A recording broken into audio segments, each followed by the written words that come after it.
Hello friends, চলে এলাম next video নিয়ে। তো গত ভিডিওতে আমি বলেছিলাম তোমাদের স্পেশাল কিছু, আজকে যে স্পেশাল দিনটা এর মধ্যেই লুকিয়ে আছে। তো বিষয়টা হচ্ছে, আজকে 14ই নভেম্বর, শিশু দিবস আজকে।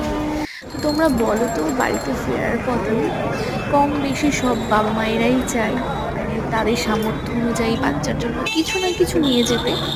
তো ফার্স্ট আমি ওদের ফোন করি, জিজ্ঞাসা করি ওদের কি পছন্দ। বললো যে ওদের পছন্দ মিয়া মোড় থেকে একটা কিছু ওদের নিয়ে আসতে হবে। তো ওদের একটা ফেভারিট কেক আছে। তো আমি ঢুকেই দেখলাম প্রচুর ভিড় আজকে। এমনিতে বরাবরের মতনই ভিড় থাকে, তো আজকেও ভীষণই ভিড় ছিল। তো ওদের প্রিয় কেকটি আমি চেষ্টা করলাম যতটুকু পারলাম ওদের জন্য নিয়ে যেতে। তো এই হচ্ছে আজকের স্পেশাল কথা। তো দেখা হচ্ছে নেক্সট ভিডিওতে।